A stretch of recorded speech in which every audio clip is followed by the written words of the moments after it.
Greetings, this is Warrior King, and the time has come for the lions and the lionesses to tell their own story. This is the lion's voice. Give thanks and praise for the wonderful blessing that's been poured on me. Give thanks and praise. Jah use I as an instrument to set the people free. Jah give all the powers to chant. Jah give all the powers to chant. Rastafari, the lion's voice. In regards to the consciousness, man, it's just, I think that we don't give reggae enough credit in regards to what it could do to a person. That's why I think I'm so hard on the artists, because they don't understand the influence they have, you know? And I just think that, like, Sizzla, you know what I'm saying? Anthony B played a big role early, Anthony B. Big role, so many things, Universal Struggle. Luciano. I'm in the same boat. Yeah, the music. So I just think the music and, like, I don't know, man. I tried other things. You know what I'm saying? It's not like I try to live a different lifestyle, but it just brought me back to this. So that consciousness was planted through the music, through the culture. So for those who don't understand the significance that music plays, two examples here, because I grew up similar. My father had a vinyl collection, the Burning Spear, all of that. And even though I was big into hip hop when I was younger, and then I went to dancehall, I ended up returning to that foundation. Sunday cleaning music, Saturday morning cleaning music. So in terms of leading up to the picking up a camera to start interview, take us through that journey. What was you put on the basketball? All right, put on the basketball, right? And I will say this, man. When I was at school at the time, all right, before school, you had Rockets TV, right? Yes. But Rockets TV came on like 11 to midnight on Fridays on local access. So me and my brother used to watch that. When I got to school now, there was a thing called Music Media, based out of New Jersey. A guy in East Bridgman owns it. And like, man, I just should be so intrigued, bro. Like, I don't know what to say. Like, it was like the coolest thing for me in regards to like the fact that, you know, they were talking to the artists. I remember one time I Wayne was at a little club in Jersey called Eclipse, and Earl Chin was. This when I Wayne, the mixtape was out. The album wasn't out yet. The mixtape was circulating. All right. And like, fine, I just thought this was like the coolest thing. Then I was always reading the Glean of the top 10 music and just always in the music. And a bridging Jeff Sarge, musical mentor, he was trying to get something on local access. So I was like, man, let me just try a thing. In 2008, my brethren Donovan Thomas, he had access to a camera. We flew down in Jamaica, stayed in a Spanish town.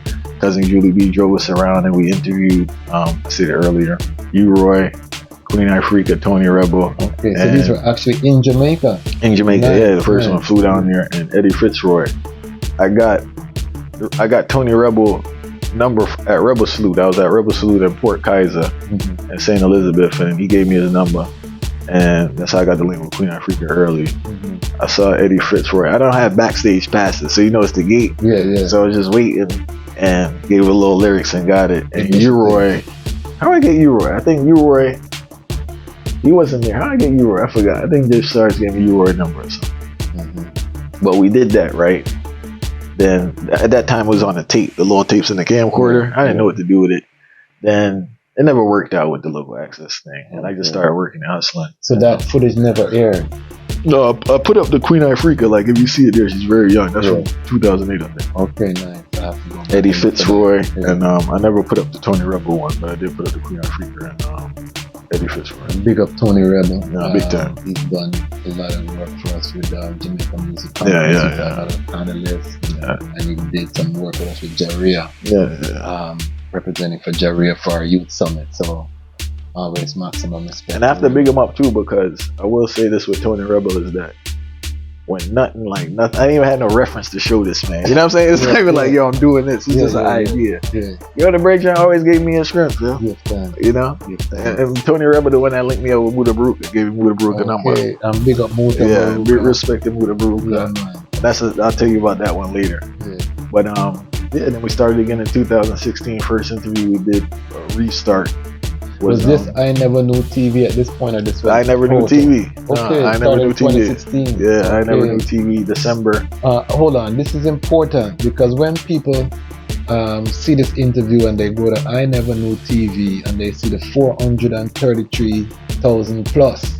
Nah, man. You understand? Subscribers. They're gonna think that this is overnight. No, not at all. They're not gonna know the blood, sweat, and tears when you had 10 subscribers. No, a lot of grind. And then you lose one and you have 9 and you say, blow.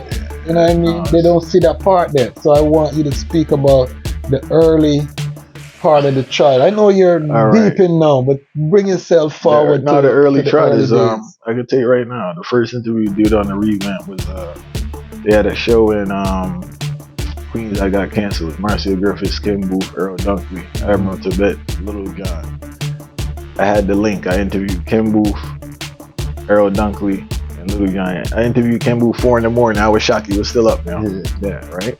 Then I had Raging Fire.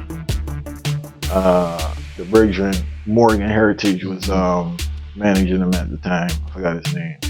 But I did Raging Fire in Brooklyn. And from Raging Fire in Brooklyn, Father Lutz, my Bergeron in Jamaica, gave me the number for Big Youth. Okay. And we did the Big Youth downtown. Okay. During that trip for Big Youth now, we did. That's the first time I met Profi. Okay, yeah, right? Man. Respect to Profi. All right. First time I did Profi here in Great Pine and Ochi. Yeah. What else we did that time? We did Big Youth, Profi. I forgot, but those was the first ones. But nonetheless, after I did all that, as you said, like no one watches it, bro. You know how it goes, right? Like, you know, you excited and you did this, you put your time in, but nobody watched it. You know, it's funny enough because I didn't tell nobody I was doing it, but my brother, he said he was watching the Big U interview and he heard his voice and he heard me struggling with the man. You know how Big U's thing, right? Yeah. He said, yo, you was doing an interview? I said, yeah. Because I didn't want to tell nobody, you know, like, hey, it look away, like it ain't really build up. So, what were the first numbers like? Because this is important for content creators. There ain't no numbers there. What first numbers? Nobody know you. You're not even in the algorithm. Only people that watch you is people you actually send it to. It don't pop up nowhere. Exactly. So I want that. This is so important, Brethren, because we look at the end process. We don't look at what it takes, the consistency, knowing that you know, because I haven't reached 1,000. I haven't monetized my channel. I'm at probably, as we're taping this, I'm at 969, I think, subscribers. So by next week, 2 weeks, I will monetize. But I want people to understand that this is a process. A big process. You know, and I'm only there because now I'm posting every day clips and everything, so the algorithm start pick up. And I want to say one thing too in regards to what I realized is that I knew it before. You remember earlier we were talking about transition skill sets to other things? Even though I did it in other things, like I just had an impatience with this one for whatever reason. But a thing I did learn was that I wanted more traffic, but why? Because I have nothing to follow up with. You get what I'm saying? So like, even if I got more people looking at it, I don't have anything to follow up with. So it's like, you get what I'm saying? So like, I think people need to keep that in mind in regards to even like production and skill set, editing, your audio, the actual visuals, having access to people. I think you have to like really pay attention to all these things because it does play a role. It don't make no sense to have 1 million people watch your video, then you know, I had nothing else to provide of that quality behind it. You know, so and I'm glad that you're talking. We're gonna get into the business aspect as well because I think it's so important for creatives.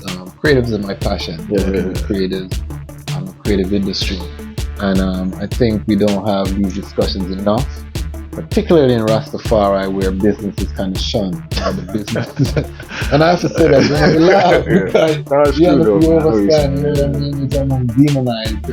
You come as a businessman, people want to call you a capitalist, all of these things, because you're focused on business.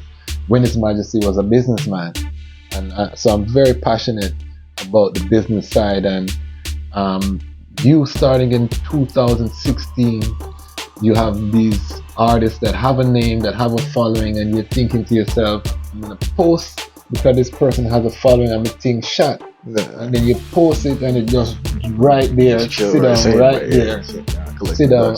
And for I have links to all of the names, but you know, I'm also you know, before I reach out to someone that I want to build my platform based on, because I know how fickle the business can be. So I want to build before I even tap into my network. So how was it for the eye making that value proposition, coming to some of these artists and saying, you know, me have 20 subscribers, but no one, or was that even a no, it wasn't. I can't even lie to you, it wasn't an issue, especially with the lecture artists, because remember too, I'm like a reggae historian. Yes. All right, this is the thing. Let me backtrack. Yeah.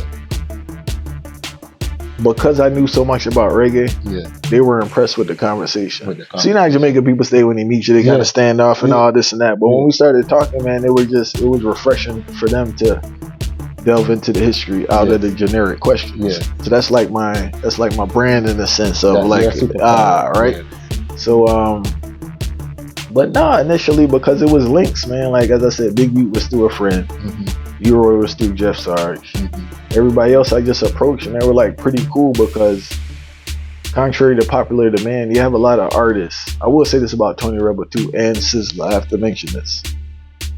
One of the biggest problems I experienced in reggae is that a lot of the artists were more open to working with or doing an interview with a white-owned company compared to a black-owned company.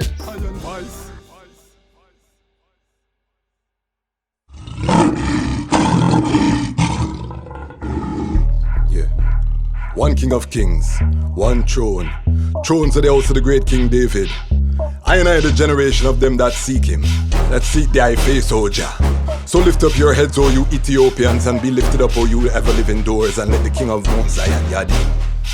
Well, we are king, we're that crown. Stepping on the ring now, she won't back down. Ready for we are can fi stand our ground. Attack the black man and them get smacked down. She a queen, we're that crown. Stepping at the ring now, she won't back down. Ready for we are can fi stand our ground. Attack the black woman and them get smacked down. For combat, have to stand for the black. Stand against the beast when the beast come attack. When the beast send crack, try to tear us down. When the lion roar, everybody hear the sound in Babylon town. Wicked man going drown. Earthquake shake, all them bars will break. Well here's a hot take. There's a brimstone lake. Somebody gotta pay for the choice they make. Yo, be careful what you say, cause some news is fake. And every crew got a stitch to watch the moves you make. Well, it's not Drake, but the song's still great. Give your truth and rights, ladies, move the way. Say, yo, we are king, we're that crown. Stepping on the ring now, she won't back down. Ready for we are can fi stand our ground. Attack the black man and them get smacked down. Yo, she a queen, we're that crown. Stepping on the ring now, she won't back down. Ready for we are can fi stand our ground. Attack the black woman and them get smacked down. Look how the bassline heavy. Move them head but them still not ready. Out in the street and them filled with doubt. So every day Babylon no stop turn them out.